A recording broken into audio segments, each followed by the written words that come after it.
हान की और फिल्मों की साथ में ली गई फोटोज किसी ने इंटरनेट पे अपलोड कर दी होती हैं और अब सोशल मीडिया पर इन दोनों को लेकर ही गॉसिप्स हो रही होती हैं कि हान और फिल्मों डेट कर रहे हैं। शाओ भी ये न्यूज़ देख लेती है एंड जिंग भी फिर उसके पास आकर पूछती है कि क्या तुम ठीक हो, तो वो उन्हें कहती है कि जी मैं ठीक हूँ और फिर ऑफिस जाने के लिए तैयार होने चली जाती है। बट जब वो देखती है कि सब लोग तो हान और फिल्मों के कपल को लेकर काफ़ी तारीफ कर रहे होते हैं, तो वो इस बात से सैड हो जाती हैं। हान तो फिल्मों को रात को उसकी हेल्प करने पर थैंक्स कहती हैं एंड साथ में उससे पूछती है कि क्या तुम अभी भी मुझसे लव करते हो, तो फिल्मों कहता है ऐसी कोई बात नहीं है। रही तुम्हारी हेल्प करने की बात, वो तो मैंने बस इंसानियत के नाते ही की थी। खैर हान को इस सब बातों से क्या फ़र्क पड़ने वाला था, वो तो फिर अपने ड्रेस के ख़राब होने का बहाना करके उससे उसकी शर्ट ले लेती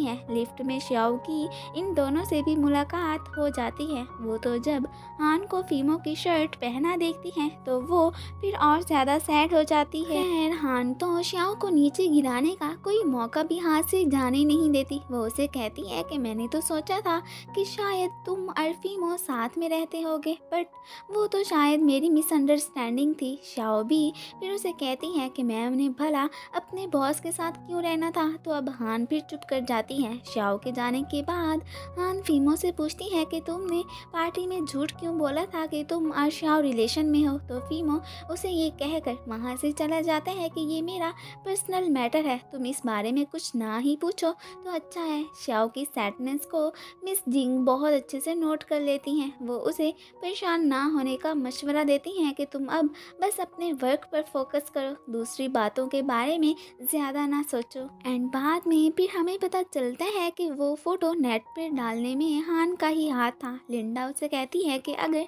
फिल्मों ने मीडिया को बता दिया कि मेरा और हान का कोई रिलेशन नहीं है तो फिर क्या होगा, तो हान उसे कहती है डोंट वरी, वो ऐसा कुछ नहीं करेगा, क्योंकि जब से उन दोनों की फ़ोटो सोशल मीडिया पर अपलोड हुई थी मीडिया का हॉट टॉपिक बन गई थी और इससे एनिंग कंपनी को ही प्रमोशन मिल रही थी। ऑफिस में आकर ही फिल्मों को इस न्यूज़ का पता चलता है। यहाँ पर युन उसे इस बात का कोई सोल्यूशन निकालने को कहते हैं एंड साथ में वो मीडिया को सब सच सच बताने के लिए भी कहते हैं, बट फिल्मों उसे कहते हैं कोई नहीं, जैसा चल रहा है चलता रहने दो। तो युन उसे कहते हैं कि कहीं तुम इस बारे में एक्सप्लेन इसीलिए तो नहीं कर रहे हो ना कि तुम श्याओ का रिएक्शन चेक कर सको कि वो इन रूमर्स को लेकर तुमसे कोई एक्सप्लेनेशन मांगती है या नहीं। तो वाकई में फिल्मों इसीलिए ही तो बिना कोई रिएक्शन के अब तक चुप बैठा हुआ था। यून फिर भी उसे कहते हैं कि चलो ऑफिस वालों को तो सच बता दो, क्योंकि तुम्हारे बारे में ऑफिस में भी गॉसिप्स हो रही हैं और वैसे भी कहीं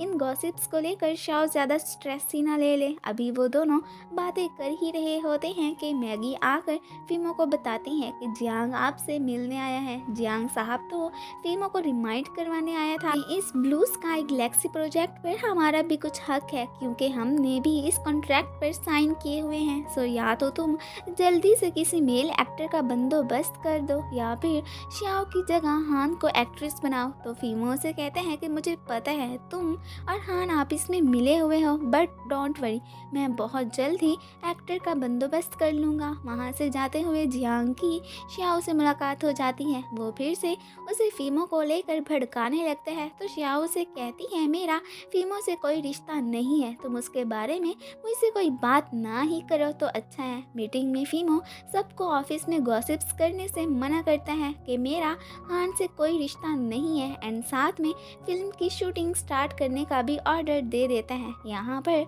उससे मिलने मिसेस चेंग भी आती हैं। वो उससे पूछती हैं कि ये जो तुम्हारी हान के साथ डेटिंग वाली न्यूज़ फैली हुई है क्या ये सच है, तो फीमो कहता है नहीं। फिर यहाँ पर मॉम उसे कहती हैं कि तुम्हें पता भी है कि इस सब से श्याओ का कितना दिल दुखा होगा। अब की बार तो तुमने हान के पास जाकर गलती कर ली, बट नेक्स्ट टाइम ऐसा ना करना। एक और बात बेटा जी, मैं अपनी बहू तो सिर्फ श्याओ को ही बनाऊंगी, अगर तुमने उसे अपने हाथ से निकलने दिया तो ये याद रखना मैं तुम्हें हर किस भी घर में नहीं घुसने दूंगी। जियांग लिंगर को बताता है कि फीमो तो अब हमारे जाल में फंस चुका है, मुझे उम्मीद है कि वो शायद हान को ही अपनी फिल्म में एज अ एक्ट्रेस ले लेगा और फिर हान हमारे कॉन्ट्रैक्ट पर साइन कर देगी। लिंगर तो फिर उसे बिजनेस की बातों को छोड़कर उससे अपनी शादी की बात करने लग जाती है। लिंगर का इरादा अब उससे शादी करने का था, तो जियांग भी उसे कहते हैं कि ठीक है, जो तुम्हें सही लगता है वही कर लो। जिंग तो ऑफिस का वर्क कर कर के बहुत थक गई होती है। फिर उसके पास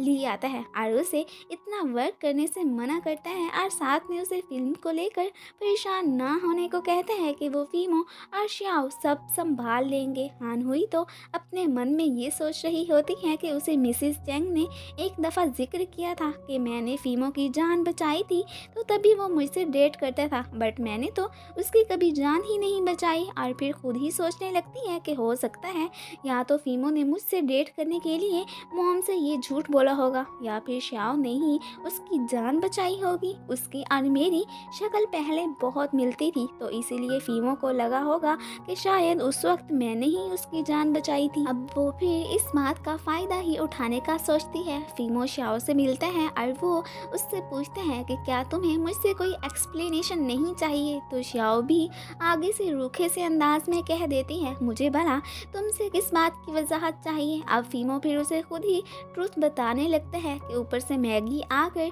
उसे बताती है कि हान आपसे मिलने आई है, तो वो फिर उससे कहता है कि हान को फिर ऊपर लेकर आ जाओ। उसे यहाँ देखकर पूरा स्टाफ फिर से गॉसिप्स करने लगता है, तो श्याओ इस बात से दुखी हो जाती है। फिर खुद ही सोचने लगती है कि ये मुझे क्या हो गया है, मैं भला क्यों इनके रिलेशन को लेकर सैड हो रही हूँ। हान तो यहाँ पर उसे शर्ट वापस करने आई थी और साथ में वो तो उसे कहती है कि देखो, मैंने पहले तुम्हारी एक दफ़ा जान बचाई थी और तुम मुझसे यूँ रूखे रूखे से लहजे में क्यों बात करते हो। तो फीमो से कहता है कि तुमने जो पहले मेरी हेल्प की थी, तो बदले में मैं तुमसे डेट कर चुका हूँ, बट अब मेरी ज़िंदगी में सिर्फ श्याओ है, तो इसलिए तुम हम दोनों की ज़िंदगी से दूर ही रहो तो अच्छा है। यहाँ से जाते हुए हान श्याओ को पॉइंट आउट करके ही जाती है, तो इस बात से वो और ज़्यादा दुखी हो जाती है। लिंगर जब जियांग के लिए कुकिंग करती है तो उसके हाथ पर चोट लग जाती है, तो वो फिर उसके हैंड पर मेडिसिन लगाता है एंड साथ में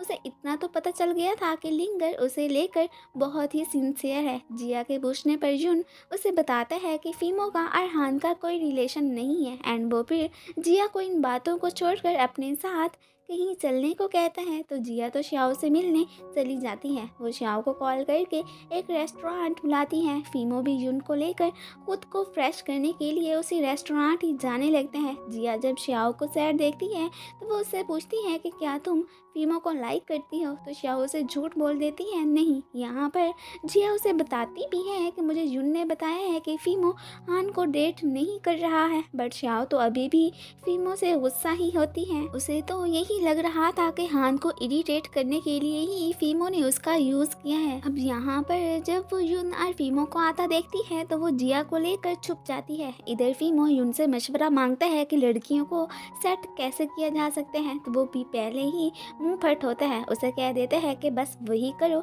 जो उन्हें पसंद है, मैंने भी ऐसा ही करके जिया को सेट किया था। अब जिया तो ये सुन लेती है और वो गुस्से में वहाँ से चली जाती है। फीमो श्याओ को रोककर उससे पूछते हैं कि क्या तुम मेरे और हान के रिलेशन के बारे में सुनकर अपसेट हो, तो वो कहती है नहीं। तो फीमो भी उसे कहते हैं कि देखो, पहले तुम ये मानो कि तुम इस बात से अपसेट हो, तो फिर मैं तुम्हें सब सच सच बता दूंगा। बट श्याओ उसे कहती है कि मुझे किसी भी सच की ज़रूरत नहीं है। ये कहकर वो वहाँ से चली जाती है। जिया युन से कहती है कि मुझे नहीं पता था कि तुम ऐसे इंसान निकलोगे, दोनों में बहुत ही अंतर है, तो अब हमें अपने अपने रास्ते अलग कर लेने चाहिए। तो युन भी इस बात से दुखी होकर फिर वहाँ से चला जाता है। रात को फीमो श्याओ के पास आकर अपने बीमार होने का नाटक करने लगता है और उसे अपने साथ डॉक्टर के पास चलने को बोलता है, बट श्याओ कहती है कि मैंने स्क्रिप्ट याद करनी है तो मैं नहीं आ सकती। और जब वो उसे स्क्रिप्ट याद करवाने की बात करता है तो श्याओ उसे कहती है कि अरे नहीं,